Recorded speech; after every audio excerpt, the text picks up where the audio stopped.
Graça e paz, povo de Deus, louvado seja o nome do Senhor Jesus, por mais uma oportunidade, aleluia, de estarmos aqui com mais um momento da leitura da palavra do Senhor. Hoje nós estaremos, aleluia, meditando, lendo os Salmos 7, 8 e 9 e também Atos dos Apóstolos, capítulos de número 18, aleluia. Vamos iniciar Salmos de número 7, oração pedindo justiça. Hino que Davi cantou a Deus por causa de Cuxi, o benjamita. Ó Senhor, meu Deus, em ti encontro segurança. Salva-me e livra-me de todos que me perseguem. Não permita que eles, como um leão, me peguem e me despedacem, sem que ninguém possa me salvar. Ó Senhor meu Deus, se tenho feito qualquer uma destas coisas, se cometi alguma injustiça contra alguém, se traí um amigo, se cometi sem motivo alguma violência contra o meu inimigo, então que os meus inimigos me persigam e me agarrem, que eles me deixam caído no chão, morto e largado sem vida no pó. Ó Senhor, levanta-te com ira e enfrenta a fúria dos meus inimigos. Levanta-te e ajuda-me, porque tu exige que a justiça seja feita. Ajunta todos os povos em volta de ti e de cima reina sobre eles. Ó Senhor Deus, tu és o juízo de todas as pessoas. Julga a meu favor, pois sou inocente e correto. Eu te peço que acabe com a maldade dos maus e que recompense os que são direito, pois tu és Deus justo e julga os nossos pensamentos e desejos. Deus me protege como um escudo, ele salva os que são homens honestos de verdade. Deus é um juiz justo, todos os dias ele condena os maus. Se eles não se arrependerem, Deus afiará sua espada. Ele já armou seu arco para disparar flecha. Ele pega as suas armas mortais e atira as suas flechas de fogo. Veja como os maus imaginam a maldade. Eles planejam desgraça e vivem mentindo. Arma armadilha para pegarem os outros, mas eles mesmos caem nelas. Assim, eles são castigados pela sua própria maldade, são feridos pela sua própria violência. Eu, porém, agradecerei a Deus a sua justiça e cantarei louvores ao Senhor, o Deus Altíssimo. Salmo 8. A grandeza de Deus e o valor do ser humano. Salmo de Davi. Louvado seja o nome do Senhor. Ó Senhor nosso Deus, a tua grandeza é vista do mundo inteiro. O louvor dado a ti chega até o céu e é cantado pelas crianças e pelas criancinhas de colo. Tu construíste uma fortaleza para te proteger dos teus inimigos, para acabar com todos os que desafiam. Quando olho para o céu que tu criaste, para a lua e para as estrelas que puseste nos seus lugares, é que um simples ser humano para que pense neles? Quem é um ser mortal para que te preocupas com ele? No entanto, fizeste o ser humano inferior somente a ti mesmo e lhe deste a glória e a honra de um rei. Tu lhe deste poder sobre tudo o que criaste. Tu puseste todas as coisas debaixo do domínio dele, as ovelhas e o gado, e os animais selvagens também, os pássaros e os peixes, e todos os seres que vivem no mar. Ó Senhor nosso Deus, a tua grandeza é vista no mundo inteiro. Salmo 9. Louvor a Deus pela sua justiça. Salmo de Davi. Aleluia, a morte do filho. Ó Senhor Deus, eu te louvarei com todo o coração e cantarei todas as coisas maravilhosas que tem feito. Por causa de ti eu me alegrarei e ficarei feliz. Cantarei louvores a ti, ó Deus Altíssimo.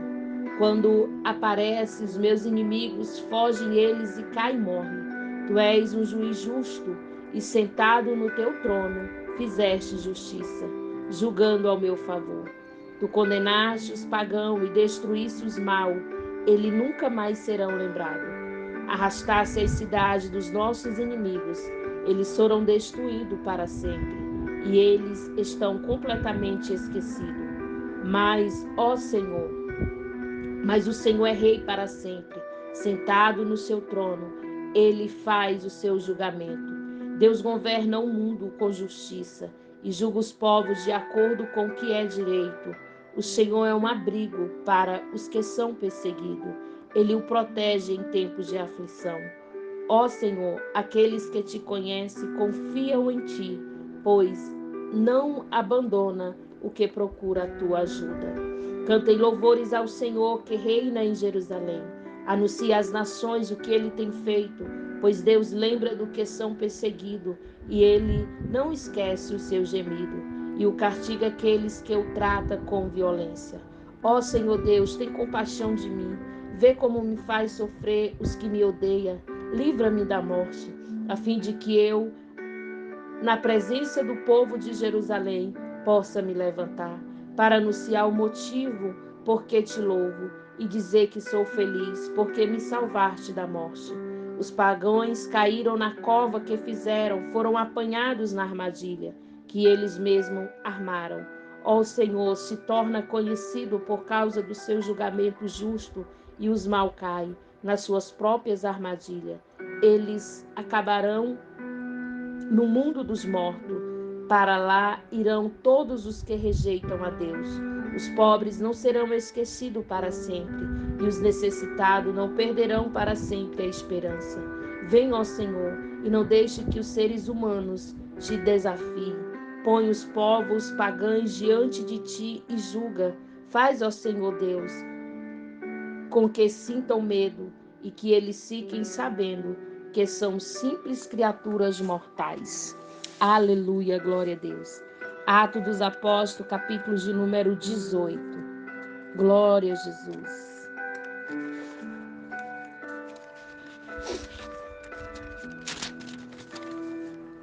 Em Coríntio. Depois disso, Paulo saiu de Atenas e foi para a cidade de Coríntio. Encontrou ali um judeu chamado Áquila, que era da província do Ponto. Fazia pouco tempo que ele tinha chegado na Itália com Priscila, sua esposa. Eles tinham saído de lá porque o imperador Cláudio havia mandado que todos os judeus fossem embora de Roma. Paulo foi visitá-los e acabou ficando ali para trabalhar com eles, porque a profissão de Paulo e a dele era a mesma, isto é, barracas. Todos os sábados ele falava na sinagoga e procurava convencer os judeus e os não-judeus.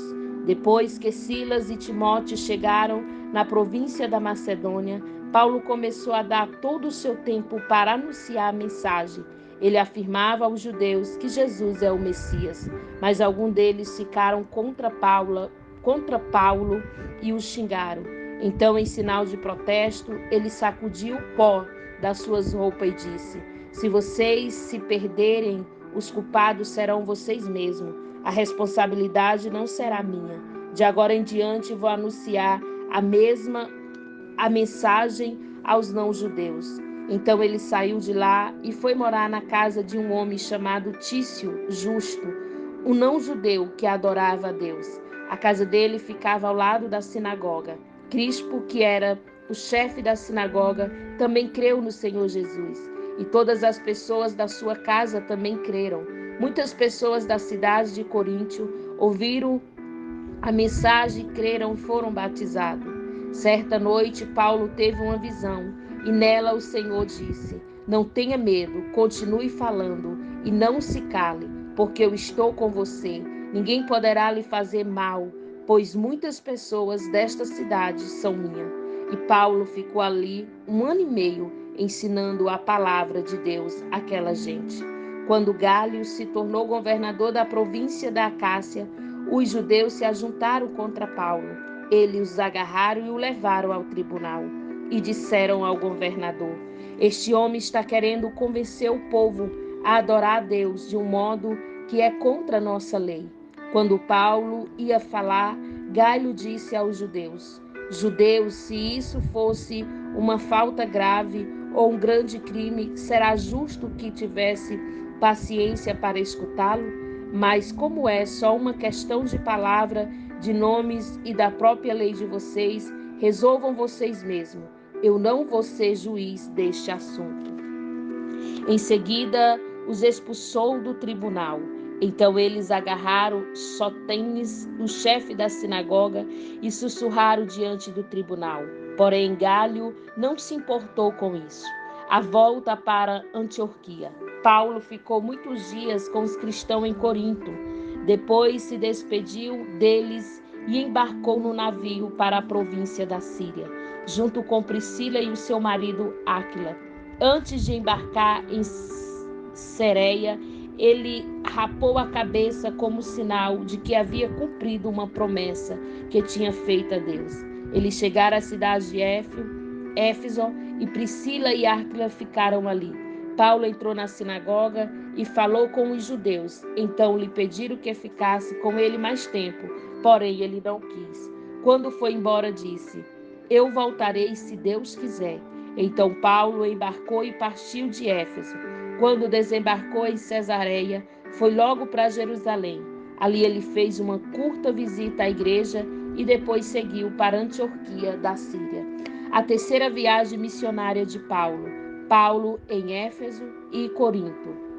Depois de ficar algum tempo em Antioquia, ele foi embora. Atravessou a província da Galácia e o distrito da Frígia, indo de um lugar para o outro e animando todos os cristãos. Um judeu chamado Apolo, nascido na cidade de Alexandria, havia chegado a Éfeso. Ele falava muito bem e tinha um conhecimento profundo das Escrituras Sagradas. Era também instruído no caminho do Senhor, falava com grande entusiasmo e o seu ensinamento a respeito de Jesus era correto. Porém, conhecia somente o batismo de João. Ele começou a falar com coragem na sinagoga. Priscila e o seu marido Áquila ouviram falar e então levaram para a casa dele e lhe explicaram melhor o caminho de Deus. Quando Apolo resolveu ir para a província da Acácia, os cristãos de Éfeso o animaram e escreveram cartas para os irmãos de lá, pedindo que o recebesse bem.